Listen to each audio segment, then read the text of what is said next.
¿Sabías que con motivo de las nuevas reformas fiscales, pues cambiarán radicalmente las estrategias de defensa y lo conocido como los paradigmas en la defensa fiscal? Esto va a implicar que existen nuevos conceptos, nuevas instituciones y nuevos procedimientos a seguir que anteriormente no existían, y con ello cambiar todo el esquema o estrategia de defensa jurídica que llevarán a cabo los contribuyentes, los contadores y, por supuesto, los abogados fiscalistas. Muy buenas tardes, soy su servidor Juan Raúl López Villa. Bienvenidos a La Hora PAF, y en esta ocasión vamos a hablar de los nuevos paradigmas en la defensa fiscal.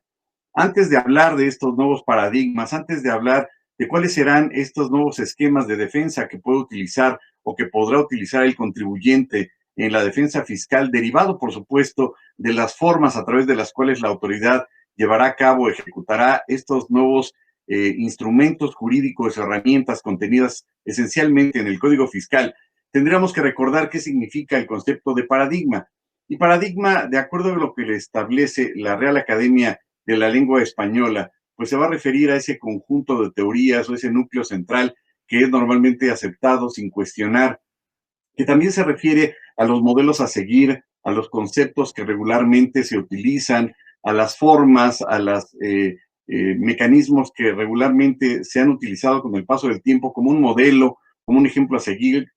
como un prototipo, como un patrón, como un modelo a seguir, pero en el caso concreto de la materia fiscal, pues entenderíamos que aquellos esquemas de defensa que regularmente utilizaba el abogado tributario, el abogado fiscalista, pues van a cambiar radicalmente, puesto que estamos frente a un escenario completamente nuevo. Podríamos afirmar sin ningún tipo de excepción que pues este cambio representa una modificación que hace 20 años no existía en nuestro país, es decir, uno de los cambios más importantes desde hace 20 años en nuestras leyes de carácter fiscal. Esto implica la adecuación de nuevas reglas, de nuevas adecuaciones, de nuevos instrumentos y particularmente de una nueva forma a través de la cual la autoridad va a aplicar estas reformas fiscales, estos instrumentos, herramientas, procedimientos nuevos, por supuesto, en aras de tener una mayor fiscalización, una mayor transparencia por parte del contribuyente y particularmente evitar la evasión fiscal, la defraudación fiscal e identificar plenamente incluso aquellos casos en donde se cometan pues presuntos delitos fiscales, al grado, como todos sabemos, de equiparar incluso el contrabando, simulación de operaciones inexistentes y defraudación fiscal a delincuencia organizada, a grado tal que incluso ya le sería aplicable la Ley Nacional de Extinción de Dominio. Y en ese contexto, entonces, pues al cambiar los paradigmas, al cambiar los escenarios y las formas a través de las cuales la autoridad aplicará o procederá a la aplicación de estos nuevos elementos, instrumentos o herramientas de carácter jurídico, pues el abogado tributario, el abogado defensor o el mismo contribuyente tendrá que velar, tendrá que revisar en forma exacta si también la autoridad por ese lado se estará apegando en forma irrestricta a los términos y condiciones que establece la ley de la materia. El hecho de que el legislador haya establecido nuevos mecanismos, nuevos esquemas o nuevas herramientas jurídicas, desafortunadamente no garantiza que también la autoridad lleve a cabo paso a paso una aplicación exacta de la ley. Con ello puede dar lugar incluso a actos de arbitrariedad, abuso de ley, que incluso puede considerarse, como lo señala el maestro Atienza, pues como aquellos actos que implican actos atípicos o ilícitos atípicos, pero por parte de la autoridad fiscal. De ahí entonces que esta forma a través de la cual normalmente se llevaba a cabo el análisis, el estudio para la aplicación de las leyes en materia fiscal, pues va a variar un poco en razón de que el contribuyente se enfrenta a nuevos escenarios, a nuevas herramientas, a nuevos instrumentos, a nuevos procedimientos, pero particularmente a nuevas facultades de las autoridades fiscales. De ahí entonces que estas nuevas facultades pues van a cambiar en función de que va a existir por parte del contribuyente un nuevo reto, el analizar si la autoridad está llevando a cabo plenamente o en forma exacta la aplicación de la ley. Por supuesto que en esos puntos redunda en mucho pues lo dispuesto por el artículo 5 del Código Fiscal de la Federación. Recordemos que cuando se trate de sujeto, objeto, base, tasa o tarifa, pues en estos casos no existe otro tipo de aplicación de la ley más que la aplicación estricta de la misma, y evidentemente estaríamos en ese escenario de tal forma que en la gran mayoría de los actos que la autoridad lleve a cabo este tipo de actuaciones, pues tendrá que apegarse a la interpretación estricta y yo diría irrestricta de la ley, al pie de la letra. En ese contexto hemos oído comúnmente el concepto del cambio de paradigma. ¿Quién inventó eso? ¿De dónde viene? Antes de hablar esencialmente de estos puntos en materia fiscal federal como nuevos escenarios de este nuevo paradigma, la defensa fiscal. Se conoce que Thomas Kuhn era un filósofo norteamericano, fue el primero que habló del concepto de cambio de paradigma, paradigm shift, en su libro La estructura de las revoluciones científicas en 1962, y fue precisamente este autor quien habló de la revolución científica, que básicamente se refería pues a la creación de nuevos paradigmas que implicaban la creación de nuevos conceptos y de nuevas fases o modelos a seguir. Y en ese sentido, él refería esencialmente en este concepto, en este libro, pues que en la medida en que fuera evolucionando la ciencia, podrán existir nuevos paradigmas en la medida en que se vayan utilizando y se vayan presentando nuevas paradojas, como lo es el caso, por supuesto, en la materia fiscal que estamos señalando en este momento. Esto implicaría en esa evolución, en esa constancia, pues una revolución científica en la cual los científicos empezarían a probar diversas teorías y pues empezarían a discutir los fundamentos y la aplicación para tales efectos para resolver esas nuevas paradojas. Y también pues el establecer nuevos paradigmas que cambiarían esencialmente el mundo científico de tal suerte que al presentarse un nuevo paradigma sería incompatible no solamente con el anterior, sino sería tan vasto, tan inconmensurable, que ya no podría compararse incluso con conceptos anteriores en razón de que estos ya eran diferentes o incluso de carácter caduco. Y como verán, pues tendría mucha relación directa o indirectamente con, con lo establecido pues en estos cambios, en estas reformas que estamos señalando. En ese sentido, pues los nuevos paradigmas en la defensa fiscal, pues va a implicar entonces la creación de nuevos argumentos en la interpretación y en la aplicación de conceptos jurídicos que anteriormente, como habíamos señalado, no existían. En ese sentido,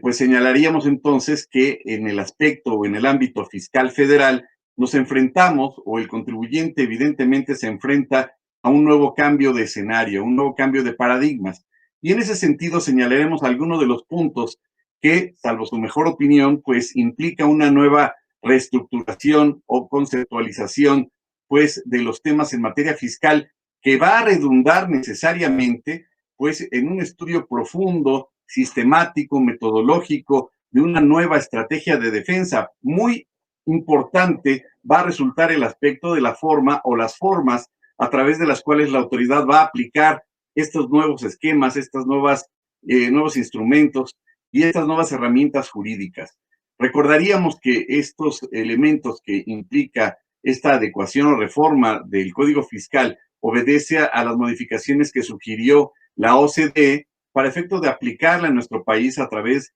de los 13 puntos que sugirió el grupo de los 7 y que también se le conoce como los BEPS. Y en ese sentido, en ese contexto, pues la autoridad adecuó, digamos que tropicalizó esas propuestas, las adecuó a la legislación, pero en gran medida hay que reconocer que México es uno de los países en donde de una forma más radical se aplicaron estas propuestas de la OCDE. En primera instancia podríamos hablar del tema de razón de negocios, cómo lo va a aplicar la autoridad. En este contexto cabe resaltar uno de los puntos más importantes, el referente a la reconfiguración y conceptualización de los actos jurídicos del contribuyente. Como todos sabemos, pues la autoridad va a analizar, va a revisar, va a validar incluso aspectos de legalidad, aspectos de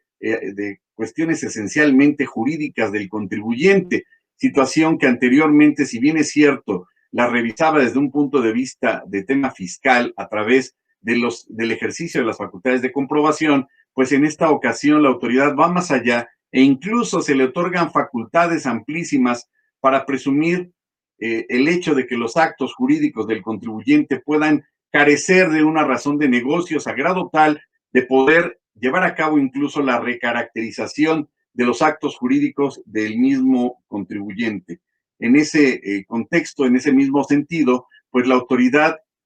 infiere en aspectos que podrían rayar en conceptos o en temas de materia de derecho privado al calificar o validar los actos jurídicos del contribuyente. Realmente la autoridad tiene esas facultades para intervenir o validar o calificar los actos jurídicos del contribuyente. La autoridad tendrá entonces esa entrecomillada nueva facultad e incluso podrá presumir que no existe una razón de negocios siempre que el beneficio económico cuantificable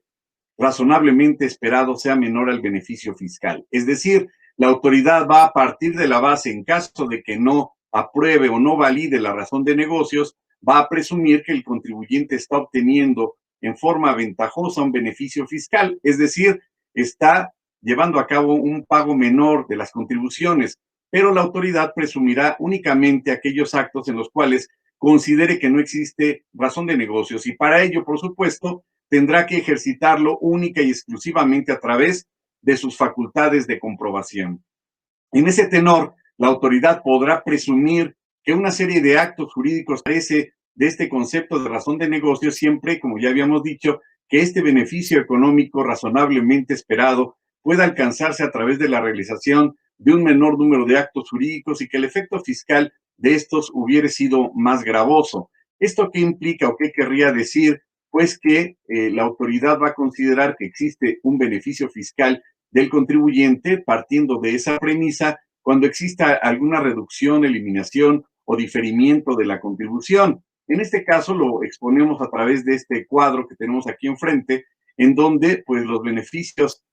fiscales que pueda presumir la autoridad llevó a cabo el contribuyente a través de una serie de actos jurídicos que no logró desvirtuar a través de las facultades de comprobación, implicaron o se llevaron a cabo a través de un cambio de régimen, de deducciones, de exenciones, de recaracterización de pagos o de una actividad a través de las no sujeciones o el acreditamiento de contribuciones a efectos de no reconocer ganancias, ingresos acumulables, ajustes, ausencia de ajustes, de la base imponible, de la contribución. En ese contexto, la autoridad en esos escenarios considerará pues que no existe razón de negocios. Y aquí es precisamente en donde nace, surge pues uno de los primeros elementos que consideramos como este nuevo paradigma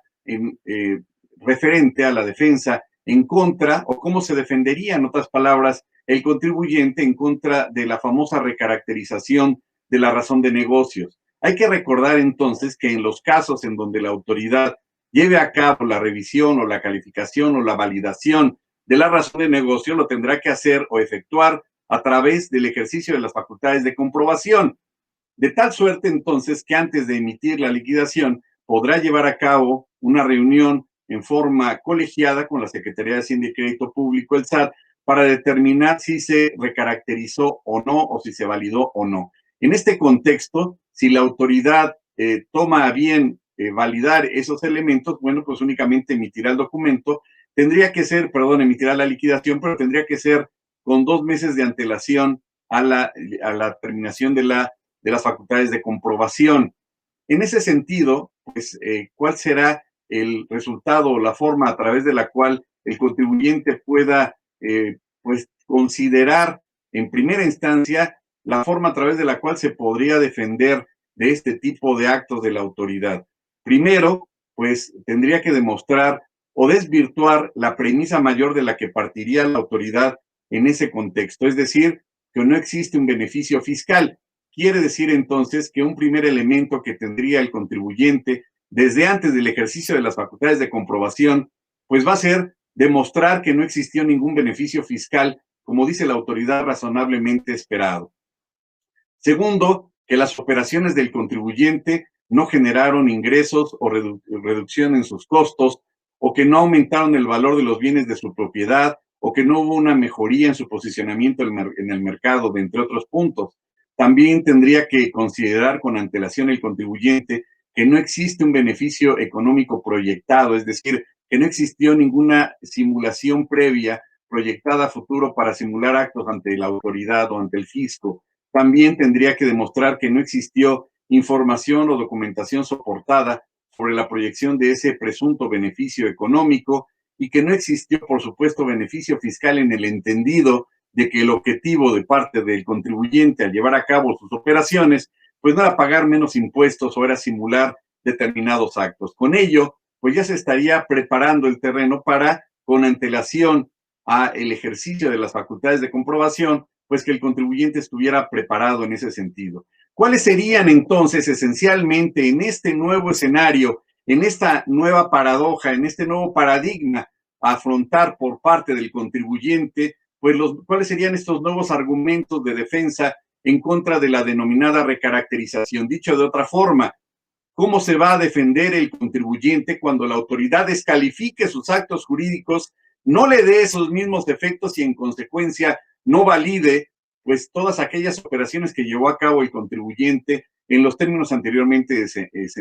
señalados? Primero, entonces, el contribuyente tendría que identificar cuáles son esas premisas de las autoridades y cuáles son las conclusiones, es decir, cuáles son los argumentos y los fundamentos sobre los cuales se está basando la autoridad para considerar o presumir esos supuestos beneficios fiscales. Segundo, ¿qué pretenderá desvirtuar? ¿Qué es lo que va a desvirtuar el contribuyente? ¿Sobre qué bases se fundamentó o tomó en consideración la autoridad en su actuación a través de los documentos, a través de la información documental que tuvo acceso a la autoridad para llegar a esa premisa o para llegar a ese argumento? También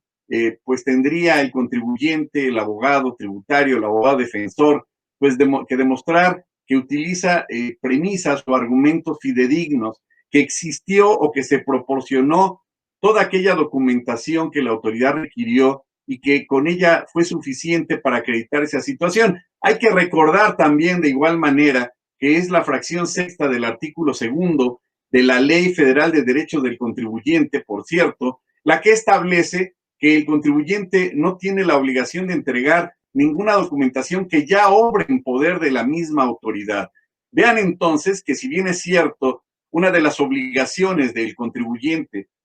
dentro del ejercicio de las facultades de comprobación inherentes al ejercicio de esas facultades de la autoridad, pues es proporcionarle la información, efectivamente, esa obligación de tolerar el acto de la autoridad o acto de molestia, pero no querrá decir que necesariamente toda la documentación que le requiera la autoridad se la tendría que entregar en razón de que aquellos documentos o información que ya le envió, que ya le proporcionó a la autoridad, en términos de lo establecido por la fracción sexta del artículo segundo de la Ley Federal de Derechos del Contribuyente, no tendría por qué volvérsela a proporcionar, por dar un ejemplo. En ese contexto, pues el contribuyente tendría que desvirtuar ese argumento, esa premisa en la cual se basa la autoridad, señalando incluso, ojo, que pues no valoró debidamente esa documentación o incluso ni siquiera la refirió al momento de emitir la liquidación. Por ejemplo, en ese contexto, el contribuyente, el abogado, el defensor, quien impugne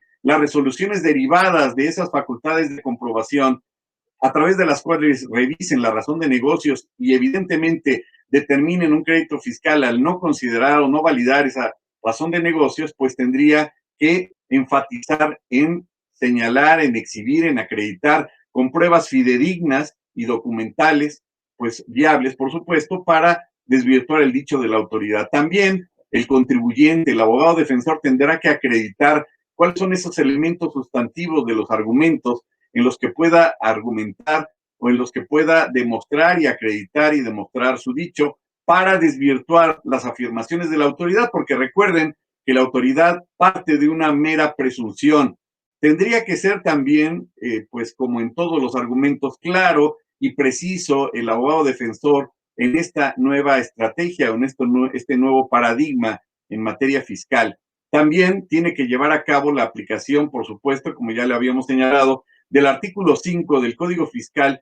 que habla de la aplicación estricta o irrestricta del derecho fiscal cuando se refiere a esos 5 elementos que ya habíamos señalado en materia fiscal. Y por supuesto tendrá que utilizar una interpretación y aplicación exacta de los términos que está manejando y por supuesto pues la aplicación de la jurisprudencia o tesis de jurisprudencia o aisladas de la Suprema Corte o del Tribunal Federal de Justicia Administrativo aplicado para estos efectos. Pero ahí no acabaría el tema, ahí no acabaría el punto. En este contexto, pues también tendría que señalar el particular, el abogado defensor, el aspecto toral de todo este punto más importante, que lo hemos indicado en algún foro con anterioridad, y que consiste en que tendría que remitirse la autoridad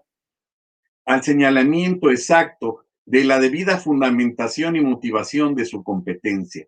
Y en ello caemos en un escenario interesante que se refiere a que el reglamento interior del SAT, pues los últimos años no ha sido modificado. ¿Qué quiere decir esto? Que la reforma fiscal, recuerden que la reforma fiscal fue en diciembre del año pasado y entró en vigor a partir del 1 de enero de este año, pero también hubo una reforma penal fiscal en noviembre del año pasado para entrar en vigor al 1 de enero. El tema es que, pues, al crearse nuevos elementos,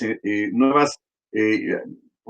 figuras jurídicas, herramientas jurídicas y, por supuesto, nuevas facultades de parte de la autoridad fiscal, estas facultades necesariamente, inexorablemente, deben de estar contenidas en el reglamento interior del SAT. Y ahí viene un punto interesante. ¿Realmente existe la facultad para revisar razón de negocios de parte de la autoridad en términos de lo establecido por el artículo 5 del Código Fiscal para una interpretación exacta respecto de la competencia de las autoridades fiscales? No, no ha sido modificado el reglamento interior del SAT. No existe una facultad expresa que le otorgue la competencia a la autoridad fiscal para efectos de llevar a cabo el ejercicio o las facultades de comprobación precisamente para revisar el tema de razón de negocios. Y este tema, por supuesto que es trascendental en función de que estaría, consideramos, en lo particular, violentando lo dispuesto por el artículo 16 constitucional. Recordaríamos que uno de los principios básicos, elementales, que todos recibimos en la carrera como parte de los principios del derecho fiscal, evidentemente es el principio de legalidad. La autoridad no podrá llevar a cabo sino aquellos actos que la ley en forma exacta, en forma puntual y en forma literal, atendiendo a su competencia, le otorga. De tal suerte, entonces, que al impugnar ese acto, quiero pensar por vía incluso de amparo indirecto contra el primer acto de aplicación del artículo 5A del Código Fiscal, evidentemente la autoridad jurisdiccional, es decir, el juez de distrito que es competente para resolver el juicio de amparo indirecto contra el primer acto de aplicación de las leyes, en este caso el artículo 5A, a través del primer acto de aplicación, que sería la orden de visita, no podría subsanar un punto que adolece el reglamento interior del SAT, es decir, no podría señalar que, bueno, lo que quiso decir el legislador, bueno, la autoridad, pues implícitamente tiene esta facultad, no, puesto que en materia de competencia tiene que ser literal el otorgamiento de esa facultad. De lo contrario, imagínense, implicaría una nueva violación radical a la Constitución, que se refiere al principio de certeza jurídica que presumiblemente todos los actos de las autoridades fiscales y administrativas deben de satisfacer. ¿Cuál? El principio de certeza jurídica, que el particular no va a estar adivinando a ver si la autoridad tiene o no esa facultad, porque como en el reglamento no viene, pues lo que quiso decir la autoridad o lo que pretendió decir la autoridad,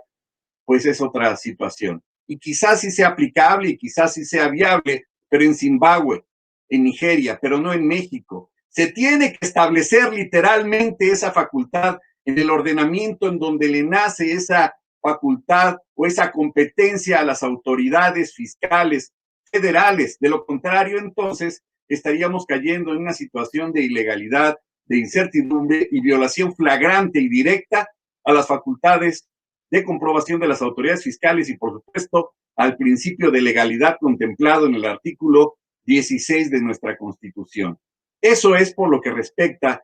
al punto, al tema de razón de negocios. Además de que ya habíamos comentado pues que debe de contemplarse también dentro del reglamento como un punto elemental, pues que la autoridad tendrá facultades para resolver en forma conjunta o colegiada con la Secretaría de Hacienda y Crédito Público en lo que respecta a el ejercicio de las facultades de comprobación para resolver el tema de razón de negocios. Vean cómo, pues indirectamente infiere en el aspecto de constitucionalidad, en el aspecto de derecho administrativo y, por supuesto, en el tema, pues, de la validez de los actos de la autoridad. ¿De qué serviría entonces toda esta reforma, toda esta implicación, toda esta ambición válida y legítima de la autoridad de tener un control más irrestricto en la cuestión de evitar defraudaciones fiscales, evasiones fiscales del contribuyente o incluso simulaciones que pueden dar lugar a delitos de orden federal equiparables a delincuencia organizada, si no toma un punto elemental que es reformar el reglamento interior y conferirle y otorgarle las facultades que en el mismo reglamento se refieren y que alguien olvidó otorgárselas. En otro orden de ideas, podríamos hablar de las causales de procedencia para la restricción temporal de los certificados de los sellos digitales. Recordaríamos que anteriormente pues, se regulaba en el artículo 17H y ahora existe el 17H bis, si no me equivoco, y en este artículo pues ya se contemplan alrededor de 262 causales y hacemos un desglose muy pormenorizado de todas las causales. Y en este contexto, pues es una forma, un mecanismo que va a tener o que ya tiene la autoridad para restringirle los certificados de sellos digitales al contribuyente, pero en los casos en donde pues el contribuyente ha incurrido no solamente en una falta en cuestiones meramente contables, sino incluso en temas que no infieren exactamente en la contabilidad, como el hecho de que no esté localizable. Y ahí viene otro punto interesante antes de hablar de las causales de restricción, el hecho de que se le otorgue al mismo visitador pues facultades para verificar el domicilio fiscal del contribuyente. En este contexto, pues señalaríamos que el efecto o la consecuencia de la restricción temporal de los sellos, de los certificados de los sellos digitales, pues se puede dar dentro de las facultades de comprobación o con antelación de la misma. Es decir, la restricción temporal de certificados de sellos digitales no necesariamente se va a dar a través del ejercicio de las facultades de comprobación, sino se pueden dar con antelación al mismo. Pero cabe señalar, como lo hemos comentado, pues que bastará, por ejemplo, el simple hecho de que el notificador, al verificar en términos de expuesto por el artículo 27 del Código Fiscal el domicilio del contribuyente y no encontrarlo, podrá presumir que éste se encuentra ilocalizable, que éste no lo ha podido localizar, que este inmueble está desocupado, y con ello toda la caballeriza en lo que se refiere a la aplicación de las consecuencias de esta ilocalización, que evidentemente pues implica incluso cuestiones de orden penal. Aquí veríamos incluso en este primer cuadro que tenemos enfrente, pues que la autoridad podrá restringir los certificados de sellos digitales pues cuando el contribuyente omita pues la presentación de la declaración anual, incluso cuando haya transcurrido un mes posterior a la fecha en que se encontraba con esa obligación. También cuando omita la presentación de dos o más declaraciones provisionales o definitivas, sean consecutivas o no consecutivas. Este tema tiene mucha trascendencia, puesto que va a ser la forma a través de la cual la autoridad pues va a tener un cierto control sobre el contribuyente cuando éste se porte mal, cuando éste esté ilocalizable o incluso, como lo veremos más adelante, pues cuando presuntivamente haya cometido pues simulación de operaciones inexistentes. Pero aquí el tema es que al otorgarse facultades, digamos,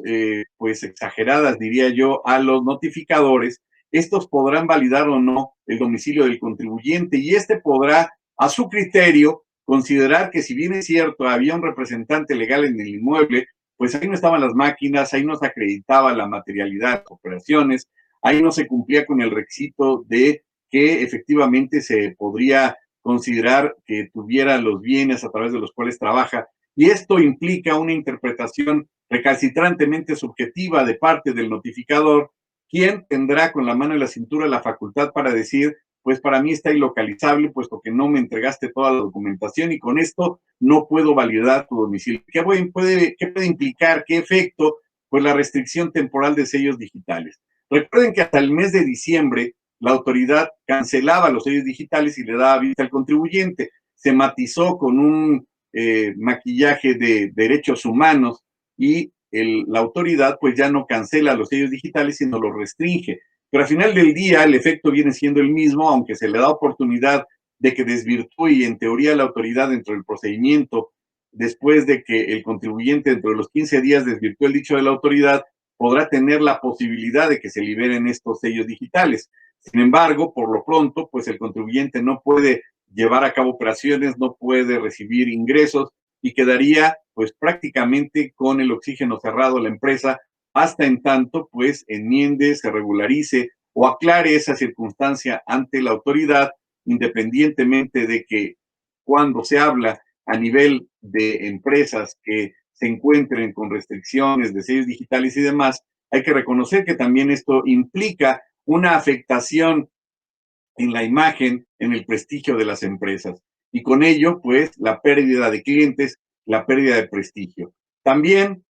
se puede llevar a cabo la restricción de sellos digitales cuando, pues, durante el procedimiento administrativo de ejecución no se localice al contribuyente o se encuentre desaparecido. Es importante también recordar que durante el ejercicio de las facultades de comprobación, también la autoridad podrá considerar que no localizó al contribuyente en el domicilio o que desapareció durante el procedimiento de la facultad de comprobación o que consideró que desocupó el inmueble sin haberle avisado al SAT y que cambió de ese domicilio en materia de RFC, o simplemente la autoridad señalar que ignore su domicilio. Recuerden que esto da pie a que la autoridad tome otro tipo de medidas cautelares para esos efectos. Y también, pues cuando la autoridad, como ya habíamos referido, se entere que el contribuyente emitió CFDIs y que fueron utilizados presuntamente para llevar a cabo operaciones inexistentes, operaciones simuladas que son evidentemente ilícitas. También se pueden restringir los certificados sellos digitales por presunción de operaciones inexistentes, es decir,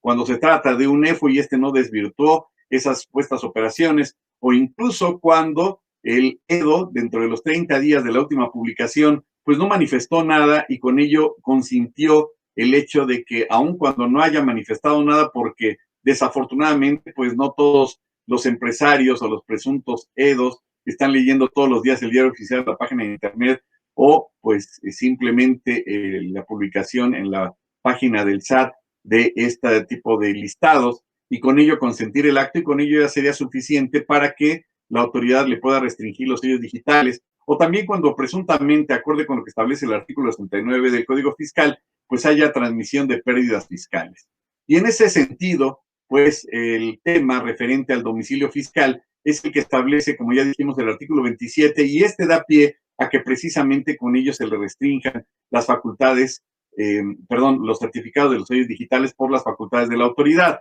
Es decir, derivado de la aplicación del artículo 27, pues considere la autoridad que el contribuyente pues no cumple con los requisitos del artículo 10, es decir, es precisamente ahí donde se le otorga esa facultad discrecional al notificador para que valide o no el domicilio fiscal, incluso existiendo personas en ese domicilio, pues el verificador, el notificador va a decir, yo considero que no cumples con estos requisitos. O que también detecten que por causas imputables a los contribuyentes o incluso en materia de medios de contacto, pues no cumplieron con esos requisitos para efectos del buzón tributario. En este caso se referiría a la autoridad al hecho de que hayan dado un correo y este correo pues no era el correcto, o no se validó o simplemente no se confirmó por parte del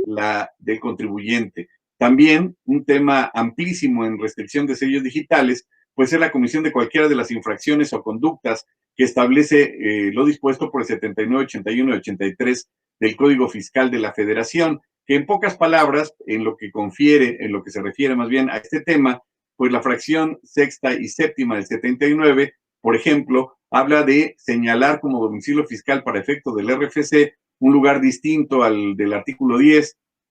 o no asentar o asentar en forma incorrecta en las actas de asamblea, los libros de los socios accionistas, la clave del RFC de los contribuyentes. Recuerden que, pues precisamente hasta el 30 de junio, 31 de junio, era el plazo límite establecido en reglas para efecto de que los socios de las sociedades mercantiles pues dieran informe a la autoridad sobre la actualización de las sociedades mercantiles respecto de los cambios de los nuevos socios para efecto de dar el RFC a la autoridad, y esto para efecto de que la autoridad tenga un padrón, para determinar si existen contribuyentes que están simulando operaciones y que son los mismos socios en 10, en 20, en 30 sociedades mercantiles. En lo que respecta al 79, pues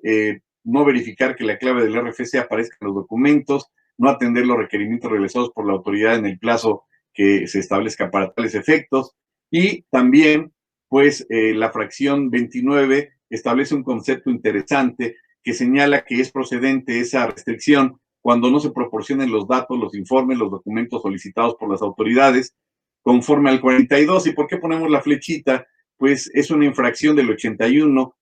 ¿Y por qué ponemos la flechita? Porque el artículo 42A, como todos recordamos, ha sido declarado inconstitucional. En este contexto, la autoridad no me puede requerir información fuera de las facultades de comprobación, y si lo hace y aplica el artículo 42, pues sería la aplicación de un artículo que ya ha sido declarado como tal inconstitucional y procede el juicio de amparo en contra de ese requerimiento de parte de la autoridad, puesto que se está efectuando fuera de las facultades de comprobación. Y finalmente, en lo que respecta al artículo 43, habla de que son infracciones relacionadas con la obligación de llevar a cabo la contabilidad siempre que sean descubiertas en el ejercicio de las facultades de comprobación.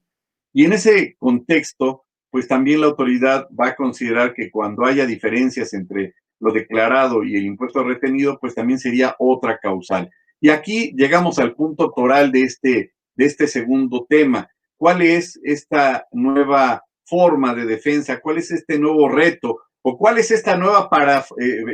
nuevo paradigma por parte del abogado, del defensor, del contribuyente, en contra de la restricción de los sellos digitales? Es un tema nuevo, esta restricción temporal, como habíamos dicho anteriormente, pues se cancelaba. Ahora la autoridad muy filantrópicamente nos dice que pues nos otorga la restricción y nos da 15 días para que se aclare. ¿Por qué filantrópicamente? Porque, bueno, pues no se cancela y le está dando vista al contribuyente, derivado muy probablemente de las tesis de jurisprudencia que establecían que se le debería haber dado vista con antelación, pero consideramos que el criterio de la Corte pues era en el sentido de que primero dale vista y después le cancelas, no primero le restringes y después le das vista. Bueno, el tema concreto es que cuáles serían estos argumentos que pudiera tener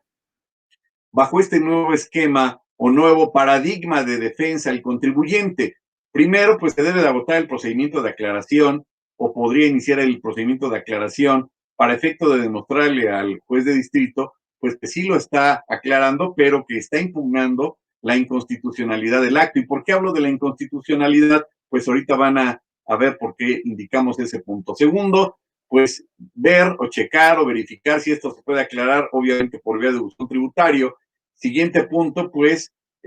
ver si es posible, incluso fuera de las facultades de comprobación, pues a través de una queja, acudir ante la PRODECON para mandar llamar a la autoridad y que aclare el procedimiento. Recuerden que tiene 15 días para que la autoridad resuelva. Por ejemplo, el hecho, como ha sucedido con algunos clientes, pues ante la pandemia se vieron en una situación económica muy grave y pues tuvieron que salirse de algún local comercial que era el domicilio fiscal sin considerarlo, sin planearlo, por pues una urgencia económica. No tuvieron el tiempo para preguntarle al abogado o al contador cuáles eran los efectos legales, y que implicó que al otro día la autoridad los va a requerir, los va a notificar de un acto, y al no localizarlos y ver el local vacío, pues ya implicó la restricción temporal de los sellos digitales. ¿Eso tiene que ver directamente con la contabilidad? No, por un hecho completamente ajeno, digamos, a la voluntad del contribuyente, y no porque se quisiera escapar del fisco, sino porque no tenía los recursos económicos, como desafortunadamente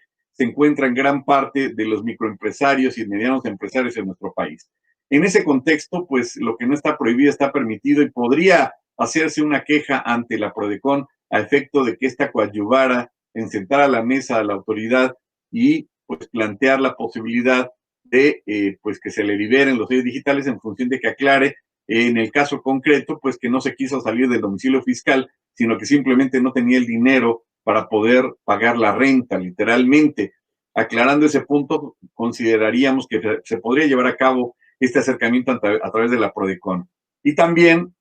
el considerar si el SAT cuenta o no con facultades para restringir temporalmente los certificados de los sellos digitales del contribuyente. Regresamos a la misma paradoja o al mismo punto del tema inmediato anterior.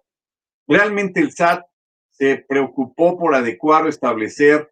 sus facultades acordes con la reforma fiscal. Y vamos más allá. Recordaríamos que en el mes de noviembre y a últimas fechas, en esta semana, si no me equivoco, pues el SAT llevó a cabo pues la publicación en el Diario Oficial de la Federación de acuerdos a través de los cuales se delegan esas facultades en diversas autoridades menores, por llamarlo así, y en ese contexto para facilitar, para acelerar los trámites correspondientes, dentro de ellos, pues la cancelación, perdón, la restricción de los certificados de los sellos digitales. Sin embargo,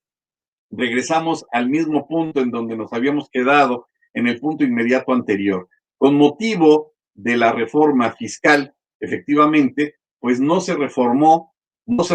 precisamente el reglamento interior del SAT, y con ello implicó pues que la autoridad no tiene ese fundamento de competencia en el reglamento interior. Es decir, podríamos presumir que existe algún aspecto de inconstitucionalidad tanto en el otorgamiento de esas facultades en el reglamento interior del SAT, como en los acuerdos a través de los cuales se delega esa presunta facultad, es decir, acuerdos publicados en mayo y en septiembre de este año. Sí, podríamos anticipar a considerar que si la autoridad no contempla esas facultades en el reglamento interior del SAT, pues no tiene entonces facultad para restringir temporalmente los certificados de sellos digitales. Dicho de otra forma, hasta el 31 de diciembre, pues el reglamento interior únicamente contemplaba la facultad para cancelar los certificados de los sellos digitales, no para restringir temporalmente los mismos. Y si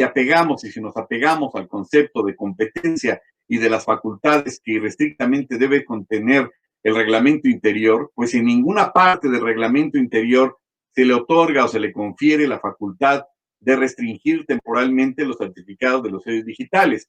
En ese contexto, ¿puede el SAT delegar facultades que son inexistentes? No. El SAT no puede delegar facultades que no existen en ninguna parte del ordenamiento legal que le otorga o que le confiere teóricamente facultades. Y en ese contexto, el fundamento con el cual o mediante el cual el SAT notifica al contribuyente la cancelación de los sellos digitales se funda en artículos vigentes del SAT, no. Es decir, estos artículos vigentes, es importante hacer en este punto la aclaración. Este último rubro, pues yo creo que les va a interesar mucho a los contribuyentes. Es importante aclarar o señalar que a últimas fechas, por lo menos en los casos que nos ha tocado atender, la autoridad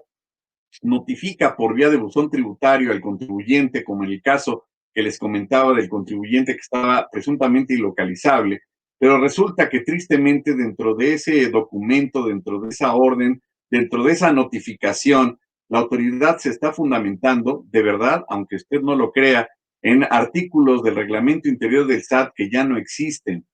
que ya han sido derogados. ¿Por qué lo hace? Pues no sé, quizá quiere poner a prueba la sagacidad del contribuyente en esta materia, y con ello va a implicar pues la improcedencia de estos artículos si el contribuyente tiene a bien impugnar también la competencia. Entonces vean que este nuevo escenario o este nuevo paradigma, independientemente de que el contribuyente evidentemente tenga que estar al día en sus obligaciones, no cambiarse de domicilio, no cometer cosas buenas que parezcan malas, no cometer infracciones,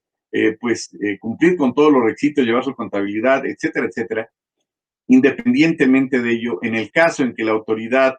digamos que irregularmente lleve a cabo la restricción temporal de los certificados de los sellos digitales, pues un punto elemental, independientemente de todos los temas que hemos referido en relación con este rubro, pues tendría que ver o tendría que remitirse a lo más elemental, si en el reglamento interior se le confieren o no facultades al contribuyente, y vemos que efectivamente no existe. Si aunado a ello en el documento, en la orden, en el oficio, mediante el cual le notifican, incluso por vía de buzón tributario,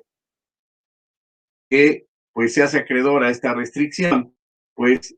y que vemos que no aplica los artículos vigentes, por lo menos, pues también ya habría otra situación. Y finalmente, otro punto también para, pues, abonar en este tema del nuevo paradigma de la defensa fiscal o los nuevos paradigmas conforme a las reformas 2020, es el tema de que, pues si el contribuyente está ilocalizable, ¿qué debió haber hecho la autoridad en términos de lo dispuesto por el 134 del Código Fiscal? Pues notificarlo por estrado, levantar un acta, notificarlo por estrados. Ya que lo notificó por estrados, ya se abre la posibilidad, ya la ley le permite a la autoridad, ahora sí, notifícalo por buzón tributario. Pero si la autoridad, ojo, está fundando su competencia en pues en una facultad que no le confiere el reglamento del SAT, el famoso RISAT, si segundo, la autoridad está llevando a cabo pues la aplicación de artículos que ya no existen en el reglamento y con ello pretende fundar el acto. Y tres, le notifica al contribuyente directamente por buzón tributario, no te encontré, pues te notifico por buzón, sí, pero espérame, acorde con las reformas y con el 134, tendrías que notificar primero por estrados, previamente levantar tu acta para justificar la procedencia de la notificación por estrados. Y si con ello no lo puedes notificar, entonces, ¿qué tendría que hacer? Pues ahora sí notificarlo por vía de buzón tributario. En ese contexto, cerraríamos con broche de oro con dos aspectos que señala el maestro Manuel Atienza. En este sentido, entendemos que puede haber ilícitos bajo un tipo penal, en el sentido de todos aquellos delitos, pues deben de estar contenidos o contemplados en un ordenamiento legal, que es lo que se le conoce como el tipo penal. Pero ¿qué sucedería en relación o con aquellos actos en donde quien comete la presunta violación de las leyes no es el contribuyente, sino la autoridad? Entonces estaríamos en presencia de la comisión de ilícitos atípicos por parte de las autoridades, a través del cual un ilícito se podría equiparar a un acto o un delito de parte de la autoridad, como pudiera ser, por ejemplo, los actos de abuso de autoridad, actos que violenten las leyes o actos de carácter arbitrario. Y en ese contexto, pues vean todo el escenario o todo el campo fértil que tendría entonces el contribuyente para una eficaz defensa. Claro, me atrevo a adelantarme en este escenario, en el caso, en el supuesto hipotético, pues que la autoridad no solamente no aplique correctamente estas reformas, sino también vaya más allá de las reformas y cometa presuntamente actos arbitrarios. En ese sentido, pues consideramos que el campo es muy fértil, es muy amplio y tendría el contribuyente pues muchas más opciones para poder defender la actuación del mismo contribuyente. Y un punto también interesante para finalizar es que con motivo de las propuestas de reformas para el siguiente ejercicio fiscal en 2021, se está proponiendo que la autoridad, ojo, apúntenle, pues va a poder utilizar medios para grabar o videograbar al contribuyente durante el ejercicio de las facultades de comprobación. ¿Esto qué quiere decir? Que la autoridad va a poder llevar su celular o una cámara, no tengo una idea cómo va a aplicar esto, y durante el ejercicio, quiero pensar, durante una visita domiciliaria, pues va a estar grabando literalmente al contribuyente.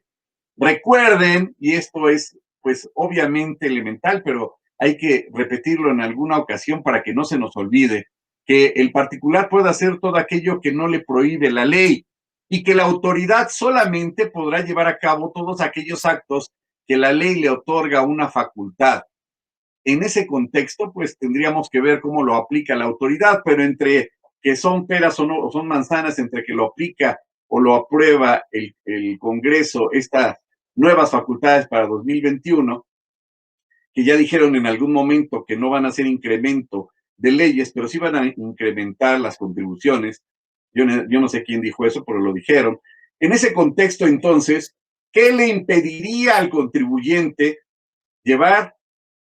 pues, estar en presencia de un notario público cuando la autoridad deje un citatorio y no se presente en la hora establecida en el mismo? Nada, no limita nada al contribuyente que pueda dar fe pública que la autoridad no se presentó en las horas, en los términos establecidos en el citatorio. Y por último, ¿qué le impediría al contribuyente, insisto, como una nueva, si se le puede llamar así, estrategia de defensa ante este nuevo paradigma de defensa fiscal? Pues hacer exactamente lo que la autoridad está proponiendo. Grabar la actuación de la autoridad desde el principio hasta que se vaya, si es posible, para poder tener una prueba en términos de lo que establece la Ley Federal de Procedimiento Administrativo y poderla, en su caso, ofrecer como prueba válida ante el Tribunal Federal de Justicia Administrativa o ante el juez de distrito, como una prueba plena contenida en medios electrónicos para desvirtuar el dicho de la autoridad o para demostrar que efectivamente las actuaciones no fueron como lo señaló la autoridad competente. Vean en ese sentido que las videograbaciones, las fotografías, los audios, tienen prueba plena para poderse ofrecer como una documental o como una prueba dentro de un juicio, ya sea en materia contenciosa o ya sea ante el juez de distrito en materia de amparo, por ejemplo. Y con ello, pues tener ese punto a favor de parte del contribuyente para demostrar o acreditar su dicho. Todo ello, además de, por supuesto, cumplir previamente o adecuar también su actuación, y eso es muy importante, a los nuevos requisitos o a las nuevas características que ya va a tener que implementar a partir de esta reforma fiscal, y me refiero a la fecha cierta, me refiero a la certificación de los contratos, me refiero a tener pues más al día toda su información y cumplir cabalmente con esos requisitos y también con esos requisitos que también para estos efectos ha establecido la Corte para determinar, definir, aclarar y poder acreditar debidamente la fecha cierta en los contratos. No bastará con un contrato verbal, no bastará con un contrato en un papelito, sino tendrá que ser ratificado ante notario público para su plena y absoluta validez. Y por supuesto, en concordancia con ello, sería uno de tantos elementos para acreditar en su oportunidad también el aspecto de la materialidad que va a inferir pues en cuestiones del 5A indirectamente y por supuesto en lo que todos ya conocen del artículo 69B, que por otro lado vale la pena señalar para concluir que se incorpora la figura del tercero colaborador fiscal, pero si el contribuyente demuestra y acredita que esas pruebas, entre comillas, remitidas de este tercero anónimo a la autoridad fueron obtenidas de manera ilícita, pues también todas las actuaciones de la autoridad se irían a la basura, puesto que la prueba ilícita carece de validez para efectos legales. Vean cómo entonces este nuevo escenario pues tiene algunos puntos muy débiles o algunos puntos ciegos que la autoridad omitió, que la autoridad, que el mismo legislador tristemente se le olvidó conseguir a un fiscalista para que le asistiera en la elaboración de leyes en materia fiscal. Muchas gracias por el favor de su atención. Ha sido un placer estar con ustedes. Gracias a Casia, gracias a todos los que integran esta famosa y prestigiada revista PAF, de la cual tengo el honor de escribir desde hace ya muchos años. Muchas gracias por el favor de su atención. Cuídense mucho y que tengan una excelente tarde.